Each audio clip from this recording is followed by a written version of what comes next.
Hey, welcome back to the shop. A planer is probably one of, if not the, most useful tools you can have in a wood shop. Even for smaller shops, a planer is a must-have. First up, talk about money savings. Imagine you are making some cabinets and you go to a big box store and you purchase some lumber that's been planed to 3/4 inch, sanded 4 sides. Now compare that cost to going to a local mill, buying some lumber that's been skip planed to 15/16, and you take it down from there. The savings add up really quickly, and it will not take very many projects to have made up for the cost of the planer. However, using a planer that has been poorly maintained can be really frustrating, or just not knowing exactly how to use a planer to achieve the best results, that can be frustrating also. So whether you're new to woodworking or whether you're an experienced veteran, I've got some tips and tricks for you to help make your planing experience more pleasant and achieve much better results. First up, let's talk about maintenance, because if I'm using a planer, I want the planer to do all the work and not me.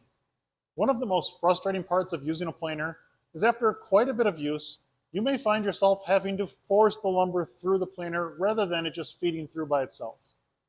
This is due to a lack of maintenance, and it's easily cured. There's really 3 items that affect how well it feeds: the base, the feed rollers, and the knives. Now I'm going to bring you in a little closer and we can look at how to address all 3 of them. First up, the base.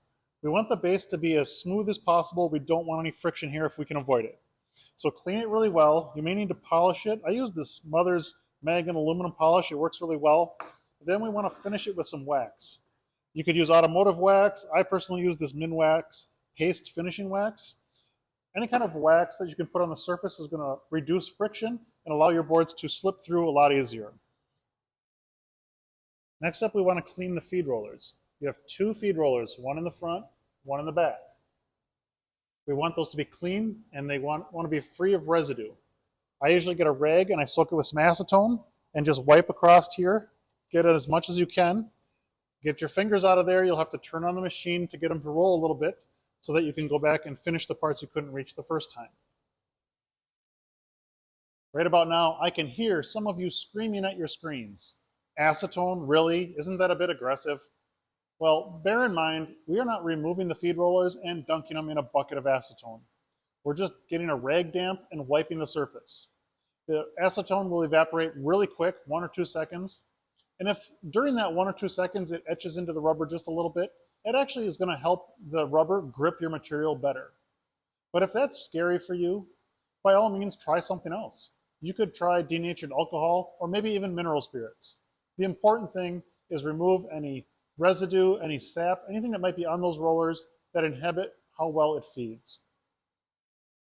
The last thing we're going to talk about with maintenance is to make sure you always have a good sharp set of knives. The Dewalt has a 3-knife cutter head, and those knives are reversible, which means when one side gets dull, you just spin the knife and get back to work.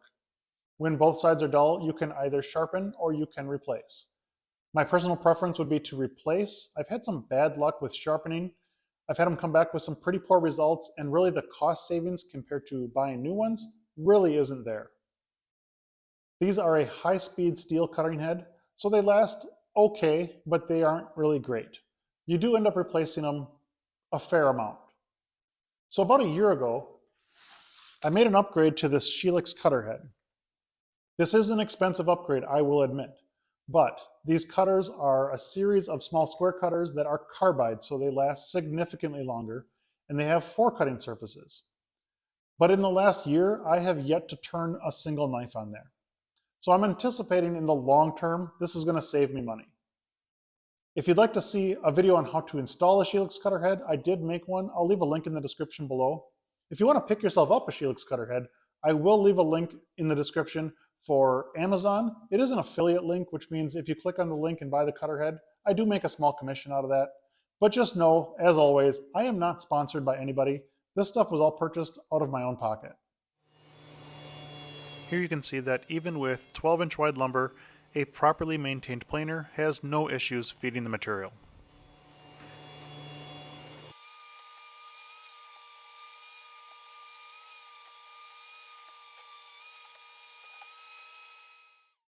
Next thing we'll talk about is quality of cuts.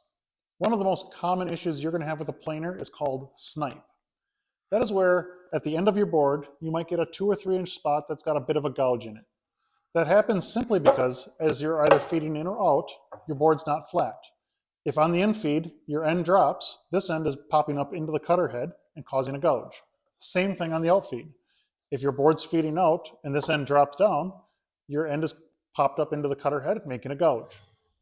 So how do we mitigate that? I suppose the obvious answer is that we need to keep the board flatter in feed and out feed.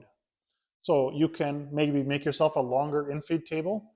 I didn't go that route. I don't typically do a ton of really long boards.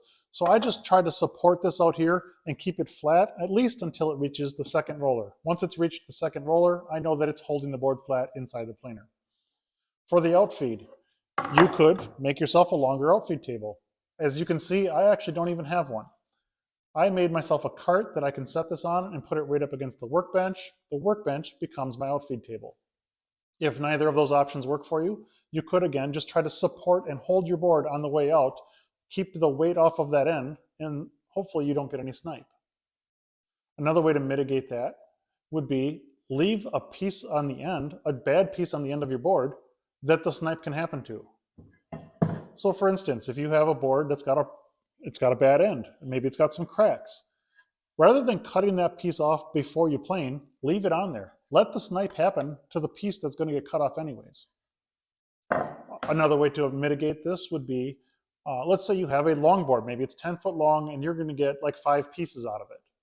Rather than cutting up those pieces before you plane, leave it one long board and run it through the planer.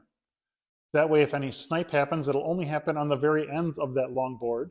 Hopefully you've planned it so you can cut those out. But all the pieces you cut out in between, they will all be perfect. Notice how I'm supporting the board until it reaches that second roller. And if you look closely, the end of the board where my hand is has a bit of a bad end. So if I get any snipe on the outfeed, that end will be cut off. One last tip I'm going to give you when it comes to cut quality is we're going to talk about consistency. I suppose a lot of people have the idea you have a series of boards, you feed them through the planer, they spit out the other side, and they're all the exact same thickness, right?